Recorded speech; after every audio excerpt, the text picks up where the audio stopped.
ओम नमो भगवते वासुदेवाय। महाभारत की कथाओं में प्रसंग है गरुड़ का अमृत लेकर आना और वीरता को दासी भाव से छुड़ाना।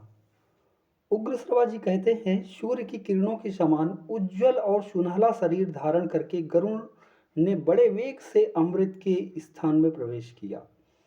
उन्होंने वहां देखा कि अमृत के पास एक लोहे का चक्र निरंतर घूम रहा है। उसकी धार तीखी है, उसमें सहस्त्रों अस्त्र लगे हुए हैं।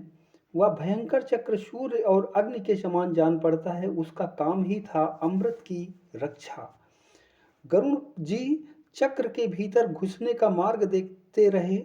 एक क्षण में ही उन्होंने अपने शरीर को संकुचित किया और चक्र के आरों के बीच होकर भीतर घुस गए।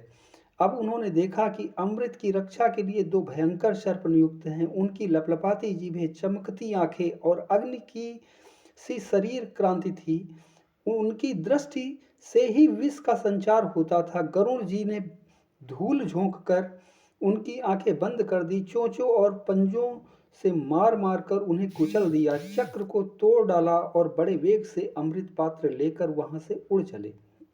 उन्होंने स्वयं अमृत नहीं पिया, बस आकाश में उड़कर सर्पों के पास चल दिए। आकाश में उन्हें विष्णु भगवान के दर्शन हुए। गरुड़ के मन में अमृत पीने का लोभ नहीं है, यह जानकर अविनाशी भगवान उन पर बहुत प्रसन्न हुए और बोले, गरुड़, मैं तुम्हें वर देना चाहता हूँ, मनचाही वस्तु मांग लो।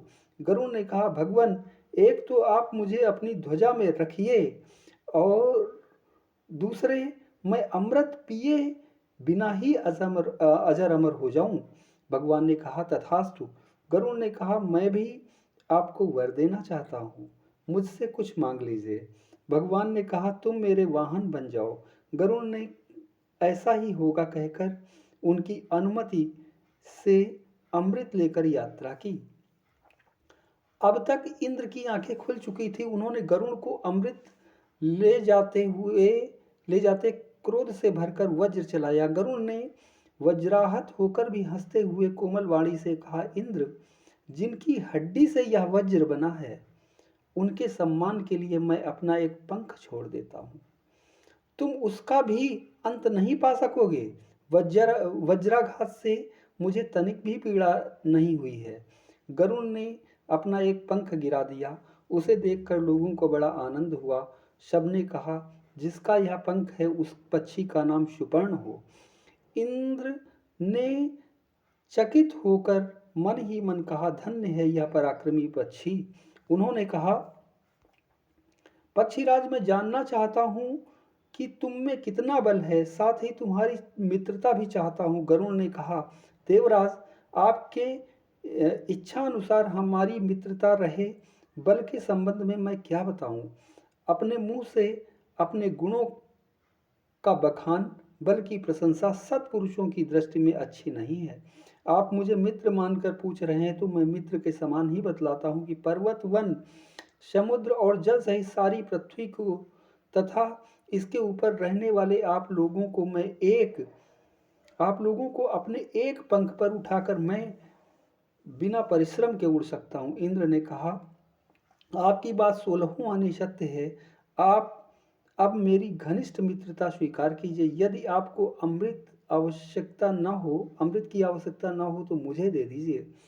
आप यह ले जाकर जिन्हें देंगे वे हमें बहुत दुख देंगे। गरुड़ जी ने कहा, देवराज, अमृत को ले जाने का कारण है, मैं इसे किसी को पिलाना नहीं चाहता हूं। मैं इसे जहां रखूं वहां से आप उठा लाइए। इंद्र ने संतुष्ट होकर कहा, गरुड़, मुझसे मुंह मांगा वर ले लो। गरुड़ को सर्पों की दुष्टता और उनके छल के कारण होने वाले माता के दुख का स्मरण हो आया। उन्होंने वर मांगा, ये बलवान सर्प ही मेरे भोजन की सामग्री हों। देवराज इंद्र ने कहा, तथास्तु। इंद्र से विदा होकर गरुड़ सर्पों के स्थान पर आए। वहीं उनकी माता भी थी। उन्होंने प्रसन्नता प्रकट करते हुए सर्पों से कहा, यह लो, मैं अमृत ले आया, परंतु पीने में जल्दी मत करो। मैं इसे कुशों पर रख देता हूँ। स्नान करके पवित्र हो लो, फिर इसे पीना। अब तुम लोग अब तुम लोगों के कथनानुसार मेरी माता दासीपन से छूट गई, क्योंकि मैंने तुम्हारी बात पूरी कर दी। सर्पों ने स्वीकार कर लिया। जब सर्वगण प्रसन्नता से भरकर स्नान करने के लिए गए, तब इंद्र अमृत कलश उठाकर स्वर्ग में ले आए।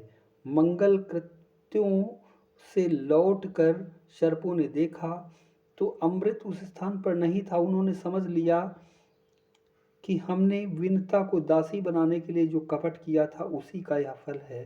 फिर यह समझकर कि यहाँ अमृत रखा गया था, इसलिए संभव है इसमें उसका कुछ अंश लगा हो, सर्पों ने कुशों को चाटना शुरू किया। ऐसा करते ही उनकी जीभ के 2 टुकड़े हो गए। अमृत का स्पर्श होने से कुश पवित्र माना जाने लगा।